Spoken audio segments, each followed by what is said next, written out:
요한복음 11장 17절로 27절 제가 읽겠습니다. 예수께서 와서 보시니 나사로가 무덤에 있는지 이미 나흘이라. 베다니는 예루살렘에서 가깝기로 한 오리쯤 되매 많은 유대인이 마르다와 마리아에게 그 오라베의 일로 위문하러 왔더니 마르다는 예수 오신다는 말씀을 듣고 곧 나가 맞되 마리아는 집안에 앉았더라. 마르다가 예수께 여짜오되 예수께서 여기 계셨다면 내 오라비가 죽지 아니하였겠사옵나이다. 그러나 나는 이제라도 주께서 무엇이든지 하나님께 구하시는 것을 하나님이 주실 줄을 아나이다. 예수께서 가라사대 내 오라비가 다시 살리라. 마르다가 가로되 마지막 날에 부활에는 다시 살 줄을 내가 아나이다. 예수께서 가라사대 나는 부활이요 생명이니 나를 믿는 자는 죽어도 살겠고 무릇 살아서 나를 믿는 자는 영원히 죽지 아니하리니 이것을 네가 믿느냐. 가로되 주여 그러하외다. 주는 그리스도시요 세상에 오시는 하나님의 아들이신 줄을 내가 믿나이다. 아멘.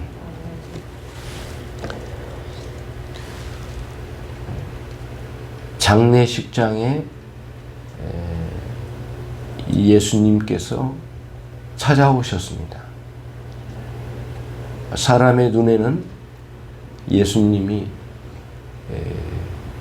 이 불행한 삼남매에게 찾아오실 때에 마치 조문객으로 오신 것처럼 보입니다. 그러니까 그 조문객처럼 이제 죽고 나서야 오시면 예수님을 알기로는 죽을 병도 고치실 수 있는 예수님의 치유의 능력이 있으신 분을 이 마르다가 알고 있기 때문에 그 예수님에 대해서 상당히 섭섭하고 조금은 원망 섞인 감정을 가지고 예수님께 말씀을 드리죠. 예수님께서 오신다는 말씀을 집안에서 조문객을 맞던 이 마리다가 뛰어나가서 집 밖에 예수님 아직 들어오시기 전에 뛰어나가서 예수님께 인사를 드렸던 모양입니다. 그리고 마르다가 예수님께 드린 말씀은 원망과 조금은 서운한 말씀을 드리죠. 예수께서 여기 계셨더라면, 다시 말하면 우리가 전달을 하지 않았습니까? 예수님께서 오셔서 우리 오빠 나사로를 살려주십사 하고 죽을 병에서 고쳐주십사 하고 사람들을 통해서 전달을 드렸는데 오시지 않았지 않았습니까? 혹시 여기 계셨더라면 우리 오빠가 죽지는 않았을 겁니다. 서운한 말이죠. 그러니까 예수님께서 치유의 능력이 있으신 예수님을 알고 있었던 거죠. 그렇죠? 그러니까 이제서야 때늦은 조문객으로 오신 예수님은 서운한 분이시죠. 만약에 예수님께서 그런 치유의 능력이 있으시다는 사실을 몰랐다면 또 그걸 믿지 않는다면 사실은 서운한 말을 할 이유가 없죠. 오히려 조문객으로 찾아오신 예수님께 감사의 말씀을 드리죠. 번거롭고 바쁘신 중에 누추한 곳까지 찾아오신 거에 대해서 감사의 말씀을 드리지 않겠어요. 그런데 예수님에 대해서 상당히 그 능력이 있으신 예수님에 대해서 알고 있고 치유의 능력을 가지신 예수님의 능력을 믿고 있는 거죠. 그러니까 서운한 거예요. 그러니까 서운한 거예요. 그러니까 우리들이 신앙생활 하면서 하나님께서 이런 상황 정도는 바꿔주실 수 있으신 능력이 있으신 하나님이라고 하는 생각을 가지니까 기도를 했어도 응답이 더디 오거나 그 응답이 되어서 그 일이 해결되지 않는 것으로 인해서 세상 사람들은 도저히 가질 수 없는 서운한 마음과 원망하는 마음을 기독교인은 가질 수가 있는 거죠. 하나님에 대해서. 그렇잖아요. 이런 문제는 충분히 해결하시고 또 내게 찾아오셔서 이런 일은 없도록 만드실 수 있는 능력이 있으신 분 하나님이시니까 전혀 믿지 않는 세상 사람들하고는 전혀 다르게 하나님을 향한 서운함과 원망하는 마음, 그런 감정을 가질 수가 있다는 거예요. 그쵸? 그거죠. 그러니까 여러분 놀랍게도 마르다가 예수님과 대화 속에서 자신이 가지고 있는 신앙을 고백하는 내용이 여기에 담겨져 있거든요. 마르다가 실제로 뭐라고 말하냐면은 예수님께서 나사로가 살아날 것이다 라고 하는 말씀에다 맞습니다. 언젠가는 우리가 모두 부활할 것을 알고 있습니다. 그러니까 우리가 보통 가지고 있는 부활의 신앙을 가지고 있는 게 하나가 있고요. 마지막 절 27절에서 마치 마태복음 16장 16절에서 예수님께 베드로가 고백했던 것처럼 주는 그리스도시요 살아계신 하나님의 아들이십니다 라는 고백을 했던 것처럼 똑같은 고백을 여기서 마르다가 예수님께 올려드리고 있는 장면이잖아요.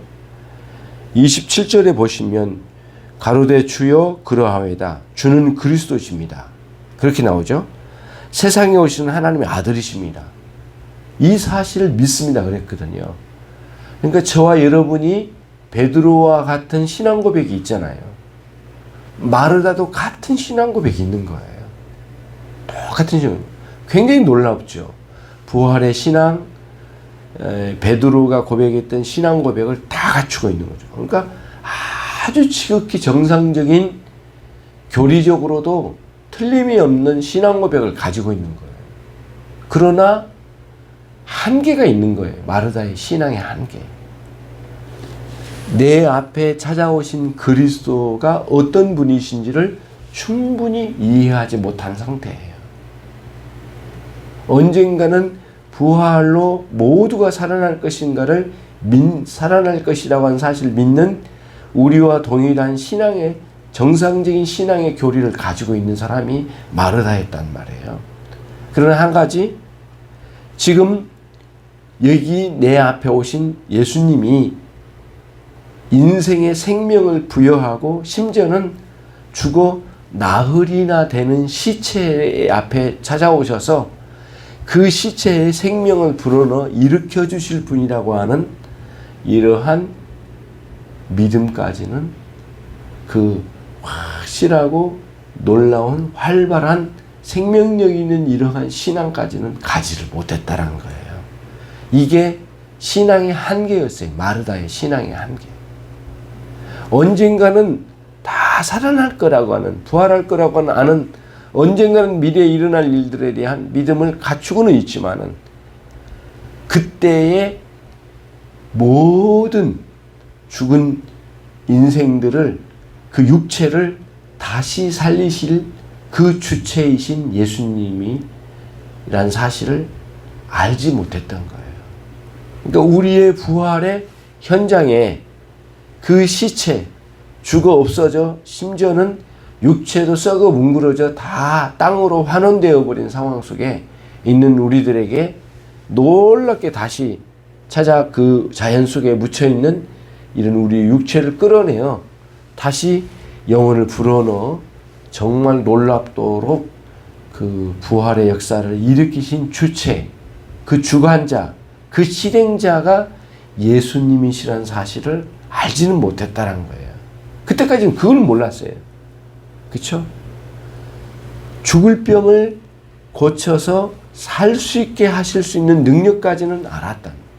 그리고 우리의 언젠간 일어날 부활도 믿고 예수님은 우리의 그리스도시고 하나님의 아들이시라는 사실까지 믿지만 우리의 신앙이 그 좋은 교리를 가지고 있음에도 불구하고 우리의 신앙이 내 앞에 찾아오신 그 주님이 그러한 부활의 주체이시고 모든 죽어간 인생들을 다시 육체적인 부활로 일으키실 주체이고 주관자이시고 실행자이신 그분에 대한 알매 대해서는 아직 못 미친 신앙에서 비록 마르다 앞에 찾아오신 주님 앞에서까지라도 거기에 대한 신앙의 한계, 그 다음 마르다의 신앙의 빈곤함, 그 다음 마르다의 가지고 있는 신앙의 그 연약함, 이런 것을 여기서 드러내 보여주고 있는 거예요. 저와 여러분이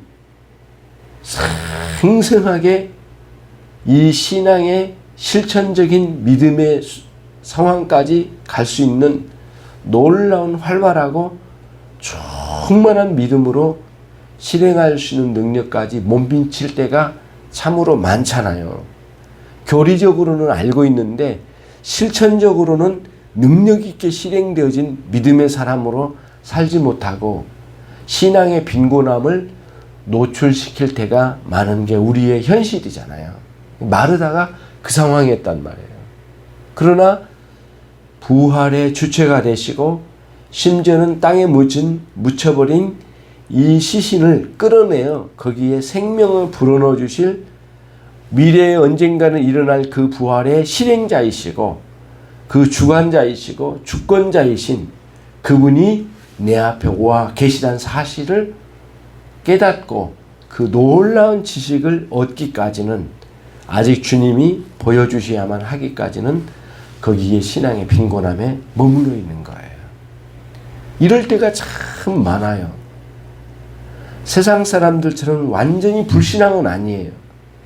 주님에 대한 신앙 고백도 할 줄 알고 그런 신앙 고백의 교리도 마음에 담기고 확신까지 있지만은 그 찾아오신 주님, 아직 더디 이루어지고 있는 상황, 아예 포기된 것처럼 죽어버린 오빠의 시신 앞에서는 이 원망과 불평 가운데 놓여져 있는 상태에 있는 것처럼 우리가 어떤 상황에서 하나님과 우리 주 예수 그리스도 앞에 우리들이 원망과 서운함으로 대할 때가 있을 수 있다는 거죠.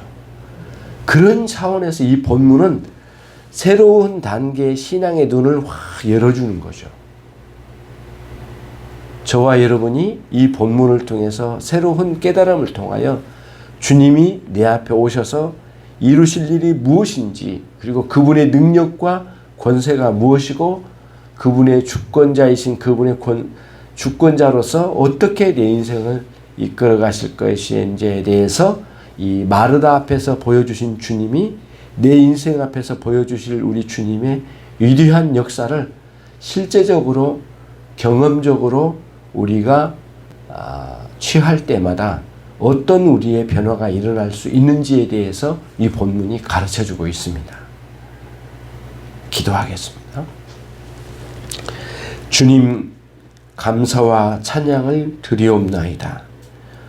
어설프게 신앙의 연약함 가운데 있을 때에는 마르다와 같이 서운함과 원망하는 마음, 감정을 가지고 주님을 대할 때가 참으로 많은 게 우리의 연약한 인생들입니다. 주님, 오늘 마르다 앞에 찾아오셔서 주님 자신을 계시해 주신 것은 단순히 인간들처럼 한 인간처럼 조문하러 오신 것이 아니라 시체의 속으로 영혼을 불어넣어 주셔서 생명을 불어넣어 주셔서 다시 살리시는 주님의 위대한 주권과 그 능력을 계시해 주셔서 주님이 누구신지를 더 깊이 명확하게 가르쳐 주시는 주님의 선하고 아름다운 자기 계시의 아름다운 모습을 이 가운데 보여주셨습니다. 마르다와 같이 참으로 연약한 가운데 살아가기 쉬운 우리들이 오늘 이 말씀을 통하여 주님이 누구신지를 다시 한번 깊이 깨닫고 돌아가는 이 한 시간이 되게 해주심을 감사합니다. 오늘도 이 말씀에 힘입어 크게 승리하여 살아가는 종들이 되게 해 주옵소서.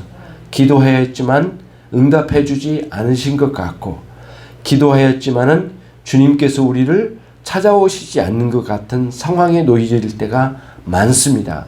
주님 오셔서 우리를 맞아주시고 어루만져 주시고 위로해 주셔서 신앙의 체험 속에서 우리 주님이 누구신지를 새롭고 더 깊이 높이 넓게 알아갈 수 있는 우리의 삶이 되게 해 주시옵소서.